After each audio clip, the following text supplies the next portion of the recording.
So I was replacing the exhaust on my 996 turbo, and when I was looking at them, the original studs looked like absolute crap, so I decided to replace the studs and all the nuts.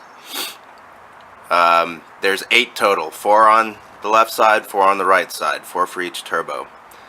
All the ones on the right side came out without a hitch. I just basically used, as you can see, a double nut. Just jam those 2 nuts together and crank on the inside nut to loosen the stud out.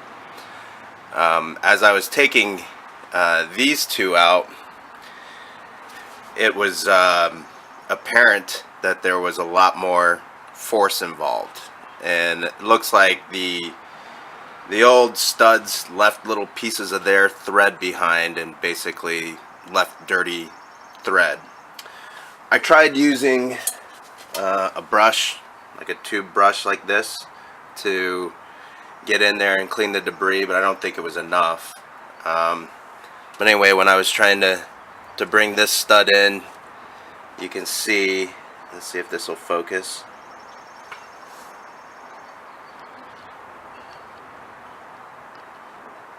Well, anyway, you can kind of see where the threads got smashed. So this was, of course, around midnight, and I was really tired, so I decided to close up my shop for the night and do some research, because I've never really dealt with damaged thread, and I've always had kind of a apprehension about dealing with it. So I went to AutoZone this morning and I rented their thread repair kit, which basically consists of taps and dies. Let me show you that.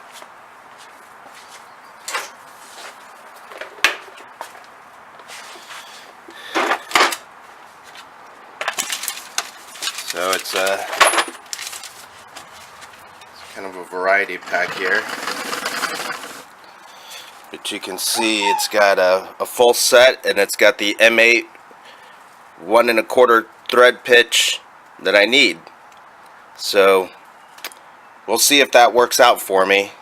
If all else fails, I'll have to escalate, and I hope I don't have to.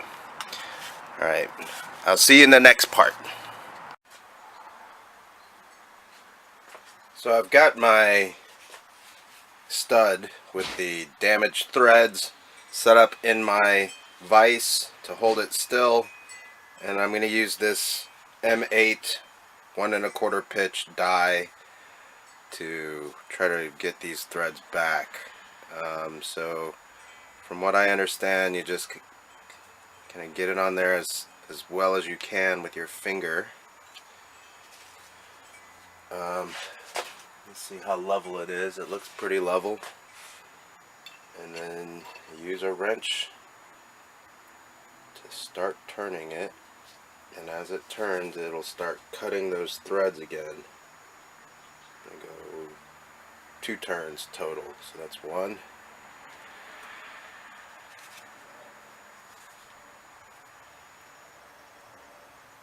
And that's 2.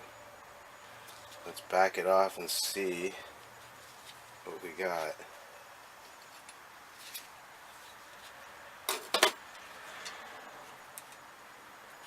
So I have just a regular nut just to test these threads out and see. It looks like it's threading all the way in. Look at that. It just cleaned those threads up. So at least we know the die works. Now we're going to try the tap on the housing, on the turbo housing. And that's the one I'm more worried about. But yes, that looks like it did a pretty good job there. So thanks. We'll see you in the next part. So I tried using these as taps, and it turns out that these aren't taps, they're thread chasers. And what ended up happening was that the threads on these chasers ended up getting flattened just like on the studs. So I went and bought a tap set, and I'll show you that in the next part. So we're going to run a tap into this thread that has some kind of gunk or something that's flattening out the threads on my stud. And you know, we coated it all in a generous amount of WD-40, and we're trying to get in there straight.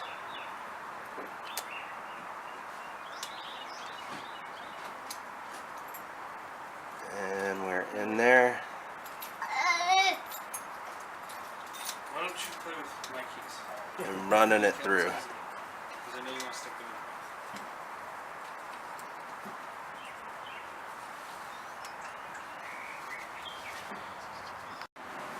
in. Just clench your About fists. here in the thread, I'm binding up, and it's taking a lot more effort to twist. So I'm going to back it out.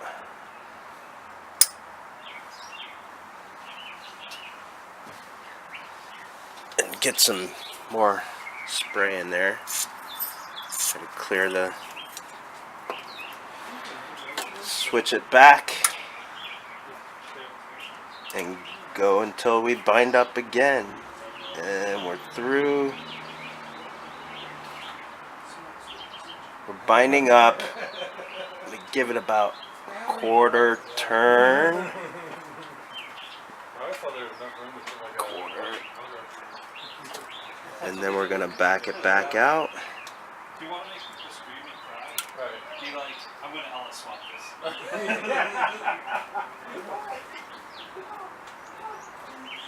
And get more fluid in there.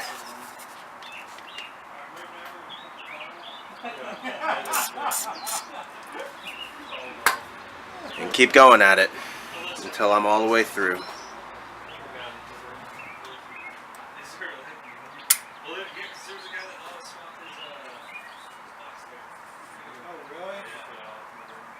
This feels pretty good now. Yeah, I've seen LS swaps And we're all the way through. Sounds like success, and I am relieved that this worked. Next step is just to thread the new studs in. There we go. So there is the thread, and if you look at the tip, you can see the piece that we pulled out from the turbo housing, and that was dirtying up the threads in there. So what we're using is a M8 1 1/4 tap, and I tried using a thread chaser before, and all it did was flatten the threads on the thread chaser. So you need to use a tap for this kind of application.